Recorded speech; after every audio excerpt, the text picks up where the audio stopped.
Namaste, welcome to Edu9 Career Guidance, Josh Innovations Private Limited, Edu9 Overseas Consultancy. ఈ వీడియోలో మనం GSL dental college గురించి మాట్లాడుకుందామా.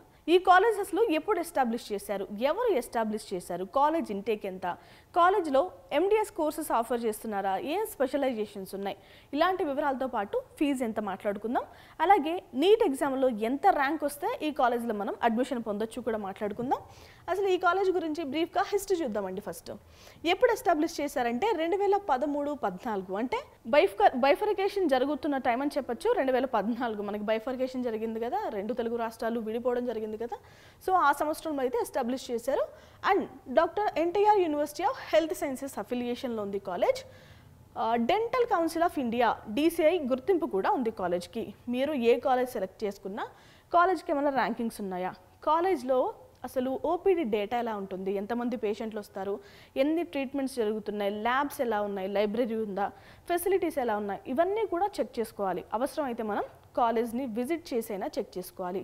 So మనకి కౌన్సిలింగ్లో వేరే దూర ప్రాంతాల్లో వస్తుంది కదా, వేరే జిల్లాల్లో వస్తుంది కదా అంటే ఎస్ వస్తాయి. కానీ ముందు లేదంటే అక్కడ తెలిసిన వాళ్ళ ఇన్ఫర్మేషన్ కానీ సో ఎలా అయినా మనం తెలుసుకోవాలి అంటే తెలుసుకోవచ్చు. ఓకేనా, తెలుసుకోవడం ద్వారా ఏంటంటే ఒక మంచి కాలేజ్లో చదువుకున్నామన్న ఫీలింగ్ అయితే మనకు వస్తుంది. ఇక లొకేషన్ గురించి మాట్లాడుకుంటే నేషనల్ హైవే 16 మనకి అప్రాక్సిమేట్గా 12 కిలోమీటర్లు ఉంటుందండి రాజమండ్రికి చాలా మందికి తెలుసు కదా. ఇక వీళ్ళ ఏమేంటంటే aims to provide international standard dental care to rural populations and produce competent dental graduates capable of working independently in both urban and rural settings. So మనకి వీళ్ళ విజన్ ఏంటంటే ఇంటర్నేషనల్ స్టాండర్డ్స్తో కూడిన డెంటల్ కేర్ని అందించాలి అనుకుంటున్నారు. దట్టు ఎవరికి ఎలాంటి సిచ్యువేషన్లో అయినా ఆ డెంటిస్ట్ వర్క్ చేయగలగాలి. అటు రూరల్ ఏరియాస్లో ఇటు అర్బన్ ఏరియాస్లో డిఫరెన్సెస్ మైండ్ సెట్ సైకలాజికల్గా డిఫరెంట్గా ఉంటారు. సో ఇవన్నీ అర్థం చేసుకుంటూ ట్రీట్మెంట్ చేయాలి ఒక విద్యార్థి అని వాళ్ళు వరల్డ్ క్లాస్ స్టడీస్ని అయితే అందించాలనే విజన్గా పెట్టుకున్నారు. రైట్, ఇక మనం కాలేజ్ ఇన్ఫ్రాస్ట్రక్చర్ గురించి మాట్లాడుకుందాం. 136,916.9 స్క్వేర్ ఫీట్ల విస్తీర్ణంలో అయితే కాలేజ్ ఉంది. అలాగే 200 డెంటల్ చైర్స్ ఉన్నాయి. ఓకేనా, ఒక డెంటిస్ట్ ఎలా ప్రాక్టికల్స్ చేస్తారు మన పళ్ళపైనే కదా. సో 200 డెంటల్ చైర్స్ అయితే ఉన్నాయి వాళ్ళ టీచింగ్ హాస్పిటల్లో. ఓకే రైట్, ఇక ఎలిజిబిలిటీ ఏంటి. సో మీరు ఒక డెంటిస్ట్ అవ్వాలంటే ఫస్ట్ మీరు ఏం చేయాలి, మనం 10th క్లాస్ అయిన తర్వాత మోస్ట్లీ చాలామంది MPC స్ట్రీమ్ లేదంటే BPC, CEC, MEC సో వాళ్ళకి నచ్చిన స్ట్రీమ్ సెలెక్ట్ చేసుకుంటారు. మనం 10th అయిన తర్వాత ఇంటర్మీడియట్ అనేది కంప్లీట్ చేయాలి. సో ఇంటర్మీడియట్ అనేది కంపల్సరీ కంప్లీట్ చేయాలి. లేదు అంటే చాలామంది ఈక్వివాలెంట్ ఎగ్జామినేషన్స్ రాసి పాస్ అవుతూ ఉంటారు. అలాంటి విద్యార్థులు ఫిజిక్స్, కెమిస్ట్రీ, బయాలజీ లేదు అంటే బయోటెక్నాలజీ అండ్ ఇంగ్లీష్ సబ్జెక్ట్స్లో అయితే కంపల్సరీ పాస్ అవ్వాలి. మీరు కనుక ఓసీ విద్యార్థులు అనుకోండి, మీకు 50% కంటే తక్కువ రాకుండా, ఓసీ విద్యార్థుల్లో ఎవరైనా ఫిజికల్లీ హ్యాండిక్యాప్డ్లా ఉంటే కనుక వాళ్ళకి 45% కంటే తక్కువ రాకుండా, ఇక మిగిలిన క్యాస్ట్ అంటే BC, SC, ST విద్యార్థులకైతే 40% మార్క్స్ కంటే తక్కువ రాకుండా అయితే మీరు ఈ ఎగ్జామ్స్లో క్వాలిఫై అవ్వాలి. అండ్ ఇంటర్మీడియట్ అయిపోయిన తర్వాత మనం నీట్ UG కాంపిటేటివ్ ఎగ్జామ్ అనేది కంపల్సరీ రాయాలండి. ఎగ్జామ్ రాయకుండా అయితే మీకు ఎవరు కూడా కౌన్సిలింగ్లో పార్టిసిపేట్ చేయలేము, ఎందుకంటే మనకు ర్యాంక్ రాదు కదా. మేనేజ్మెంట్ కోటా అయినా కూడా NRI కోటా అయినా కూడా కంపల్సరీ నీట్ UG అనేది మనం క్వాలిఫై అవ్వాలి. సో నీట్ UG అయిన తర్వాత మనం కౌన్సిలింగ్లో పార్టిసిపేట్ చేస్తాం. మనం పెట్టుకున్న ఆప్షన్స్ వారీగా మన ర్యాంక్ వారీగా వాళ్ళు కంపేర్ చేసుకొని మనకు ఒక కాలేజ్ అనేది అలర్ట్ చేస్తారు. సో నచ్చితే ఓకే, నచ్చకపోతే మనం అప్గ్రేడ్ చేసుకుంటాం. అదంతా కౌన్సిలింగ్ ప్రాసెస్. దానికోసం మనం అడ్మిషన్ తీసుకోవడానికి మనకి 17 సంవత్సరాలు అనేది కంపల్సరీ నిండాలి. అంటే ఈ అకాడమిక్ ఇయర్ మాట్లాడుకుంటున్నాం కాబట్టి 2025 డిసెంబర్ 31 నాటికి మీకు 17 సంవత్సరాలు నిండి ఉండాలి. లేదు అంటే మీకు అయితే అడ్మిషన్ ఇవ్వరు. అప్పర్ ఏజ్ లిమిట్ అయితే లేదు. ఓకేనా రైట్, ఇక ఫర్దర్ డీటెయిల్స్ మాట్లాడుకుందాం. సో ఇక మీరు GSL డెంటల్ కాలేజ్లో కనుక చదువుకోవాలి అంటే కనుక అసలు అక్కడ ఎన్ని సీట్స్ ఉన్నాయంటే 100 సీట్లు అయితే ఉన్నాయండి. కేటగిరీ A వాళ్ళకి అంటే కన్నడర్ కోటా వాళ్ళకి 50% సీట్లనే అలొకేట్ చేస్తారు కాబట్టి 50 సీట్లు.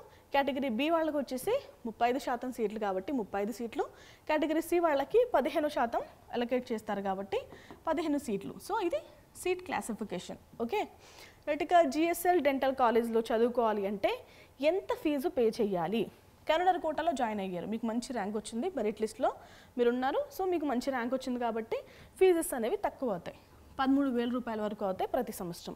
ఇక మేనేజ్మెంట్ కోటా అనుకోండి 4,40,000 రూపాయల వరకు అవుతాయి.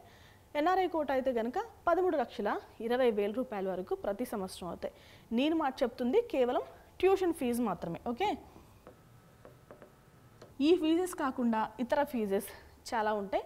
ఆ ఫీజెస్కి మనకి 50,000 నుంచి 1,00,000 రూపాయల వరకు కూడా ఖర్చు అవుతాయి హాస్టల్స్ కాకుండా. ఇక డెంటల్ కాలేజ్లో ఎండిఎస్ ప్రోగ్రామ్స్ ఏమైనా ఆఫర్ చేస్తున్నారా? జిఎస్ఎల్ డెంటల్ కాలేజ్లో అంటే ఆఫర్ చేస్తున్నారు.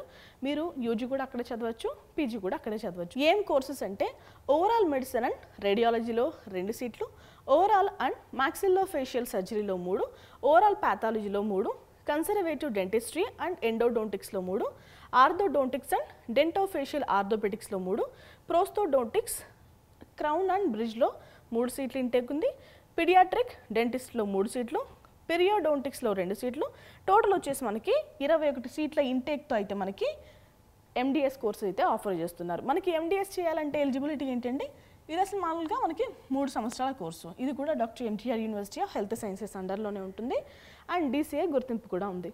సో ఫస్ట్ మనం BDS అనేది కంపల్సరీ కంప్లీట్ చేయాలి. మనం నీట్ MDS రాసి ఉండాలి. అలాగే మనం DCAలో కానీ లేదంటే స్టేట్ డెంటల్ కౌన్సిల్లో కానీ పర్మనెంట్ రిజిస్ట్రేషన్ అనేది చేసుకోవాలి. సో ఓకేనా, సో అవి బేసిక్ ఎలిజిబిలిటీ క్రైటీరియాస్. ఇక మనం హాస్టల్స్ గురించి మాట్లాడుకుందాం. మనకి హాస్టల్స్ వచ్చేసి అబ్బాయిల రూమ్ కెపాసిటీ చూస్తే కనుక 384 విద్యార్థులు అయితే పడతారండి.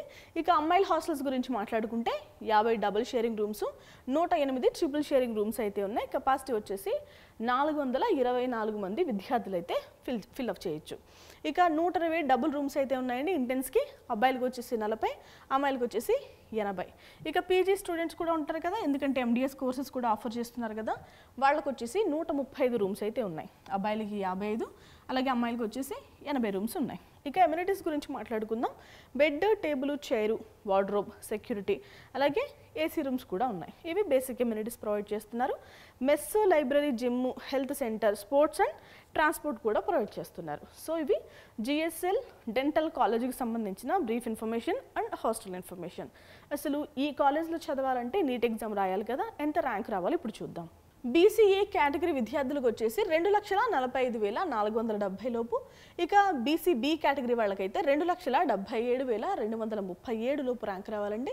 BCE కేటగిరీకి 3,05,79 లోపు. ఇక OC కేటగిరీ వాళ్ళకి 2,19,314 లోపు. SC విద్యార్థులకు అయితే 8,75,630 లోపు ర్యాంక్ రావాలి. ఇక ST వాళ్ళకైతే 3,60,582 లోపు అయితే ర్యాంక్ రావాలి. ఇవన్నీ కూడా మనం 2024 ర్యాంక్స్ని రెఫరెన్స్గా తీసుకున్నాం, క్లోజింగ్ ర్యాంక్స్ని. సో ఈ ర్యాంక్స్ లోపు కనుక మీకు ర్యాంక్ వచ్చినట్టయితే మీరు GSL డెంటల్ కాలేజ్లో అడ్మిషన్ పొందడానికి అర్హత ఆటోమేటిక్గా సాధించినట్టే. సో ఎవరైనా ఈ కాలేజ్ ఆప్షన్స్లో పెట్టుకోవాలని చూస్తున్న విద్యార్థులు ఉంటే కనుక సో ఈ వీడియోని కంపల్సరీ షేర్ చేయండి. Thanks for watching.